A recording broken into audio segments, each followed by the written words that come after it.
उन्हाळी वाळवणामध्ये आज आपण अगदी पारंपरिक पद्धतीने गव्हाची कुरडई आणि तळली की कढई भरून झाली पाहिजे अशी एकदम पांढरी शुभ्र अशी ही गव्हाची कुरडई। त्यासाठी 2 किलो गहू स्वच्छ निवडून घेतला आणि 2 ते 3 पाण्यानं धुवून घेतला। त्यानंतर त्यामध्ये पाणी घालून भिजत ठेवला। एक 3 दिवस हा गहू भिजवला। सकाळ संध्याकाळ ह्यामधील पाणी बदलायचं आणि गहू एका पातेल्यामध्ये भिजवलेला असेल तर ते पातेलं उन्हामध्ये दिवसभर ठेवायचं, म्हणजे गहू लगेच चांगला भिजतो। त्यानंतर तिसऱ्या दिवशी संध्याकाळी ह्यामधील पाणी काढलं आणि दुसरं स्वच्छ पाण्याने धुवून एका ताटामध्ये थोडा थोडा गहू घेऊन हाताने छान असा चुरून त्यामधील चीक काढून घेतला। बघा, गाळणीनं हा चीक चाळून घेतला। हा गहू 2 पाण्यानं धुवून घेतला आणि ह्यामधील सर्व चीक निघला। गहू छान भिजल्यामुळे लगेच हा चीक निघला।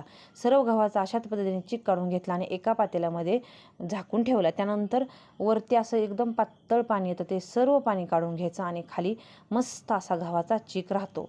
त्यानंतर हा चीक कुरडईच्या आधी नंतर एकदा चाळणीनं चाळून घ्यायचा, म्हणजे काय त्यामध्ये लालसरपणा असेल तो निघून जातो। आता ह्याला पाण्याचं प्रमाण कसं घ्यायचं, तर जेवढा चीक तेवढ्या प्रमाणात 1 ग्लास कमी पाणी असं घ्यायचं आणि एका पातेल्यामध्ये चांगली खळखळ उकळी येऊन द्यायची। त्यामध्ये चवीनुसार मीठ घालायचं। पाण्याला उकळी आली की त्यामध्ये थोडा थोडा चीक घालून सतत हलवत राहायचं आणि छान असे हे गव्हाचं पीठ चिकाचं पीठ तयार करून घ्यायचं। एक अर्धा ते पाऊण तास मंद गॅसवर हे पीठ शिजवून घ्यायचं। सतत हलवत राहायचं, अधूनमधून 5 ते मिनिटांनी हलवायचं। बघा, मस्त असं पीठ शिजलं आहे। हाताने सुद्धा एकदम पटकन भरता येतं। हाताला नाही चिटकले की समजायचं पीठ एकदम छान शिजलेलं आहे आणि ह्याची कुरडई पण एकदम सुट्टी आणि मस्त तयार होत आहे।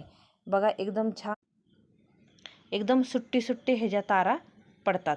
अशी ही मस्त आपली झाली कुरडईचं पीठ आणि ह्या कुरडया सर्व पिठाच्या अशा घालून घ्यायच्या।